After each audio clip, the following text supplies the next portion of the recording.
UFC rising star Ian Garry has just been booked for his toughest test thus far in the UFC. Ian will face Jeff Neal at UFC 292 on August 19th. Ian tweeted this. He wrote, "Get ready, Boston.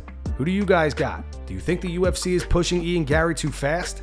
Or are you confident he takes the W? He's currently coming off a first-round TKO victory over Daniel Rodriguez this past May. Post your predictions for this one in the comments." Michael Bisping and Anthony Smith on the Believe You Me podcast give their thoughts on Julianna Pena and the incredible amount of backlash she's getting. They both do not believe Julianna is doing herself any favors in any way, shape, or form. She's not doing herself any favors right now. No. Hey, did you see the video of her? I meant to send it in the group chat, but the video of her while Amanda's giving her retirement speech. Julianna Pena's always been a fantastic fighter. You know, she's as tough as they come.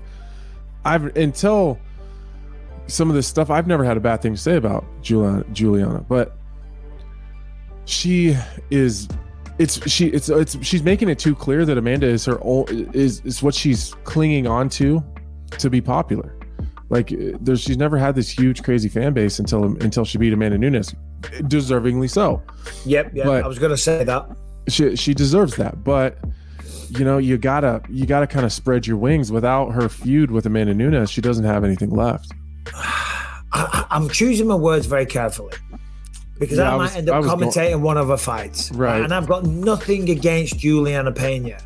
Nothing at all. See, I would have been nicer. I would have chosen my words a little more carefully. She hates me already anyways. Oh, does she? Well, that's okay then. So it's like, whatever. I don't know how she feels about me, but I like her. She's a great girl. I've got nothing against her. Yeah, I don't have anything against her either. I'm just speaking facts. She can't hold a bloody candle to Amanda Nunes. Is that the expression? A flame? A candle? Yeah. Whatever. Like that. Nah, she just does. Not in popularity, not in just overall accomplishments, and she's never had a title fight that didn't involve Amanda Nunes. So she kind of all over Amanda. Like, Amanda gave you an opportunity. You beat her fair and square. Nobody's taking that from you. Yep. You look great doing it. It was a fantastic performance.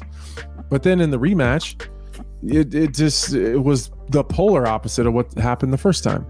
I hang out with a lot of media people and the experts, behind the scenes that talk about engagement and how some of the best ways you could have directed a narrative, and she took the total opposite direction, like the worst direction she could have. Like, instead of just trying to grasp and just hold on to the Amanda Nunes thing, let it go and now start making a fight with somebody else.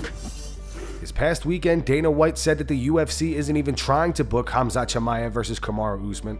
John McCarthy on the Weighing In podcast explains why he can understand why Dana is doing this. Well, does Khamzat?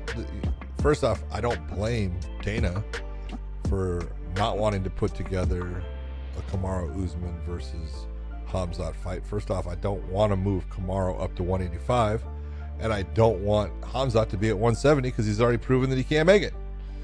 So I'm in a position, do I want to make that fight?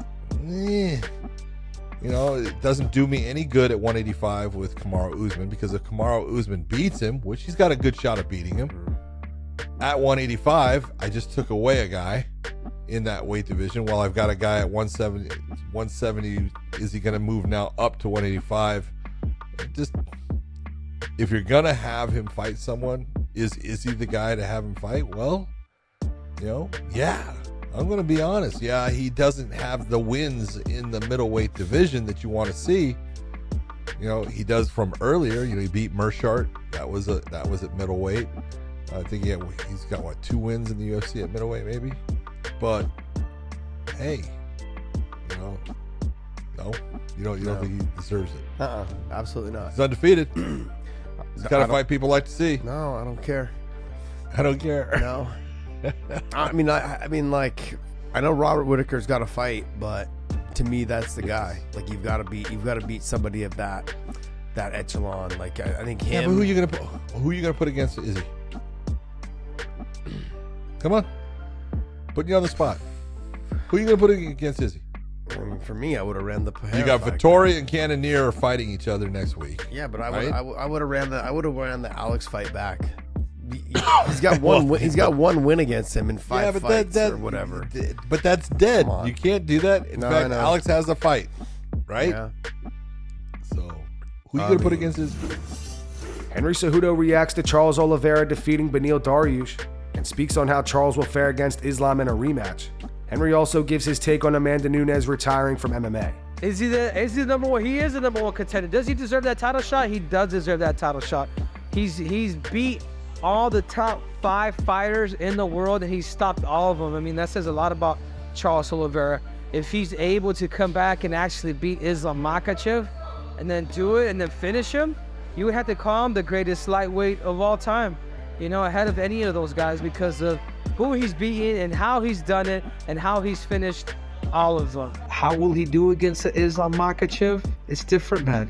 Islam's top control is not jiu-jitsu. It's wrestling with the mixture of sambo and then ground and pound. He's gonna want you to work up. He's gonna want you to carry his weight. He's gonna want to fatigue you to get you down, to throw those elbows or get those heavy hands up top. Congratulations to Amanda Nunes for retiring with 2 belts. Her legacy is written. You know, she will be a first ballot Hall of Famer. I think the next question to ask is, at 145 pounds, who else is out there?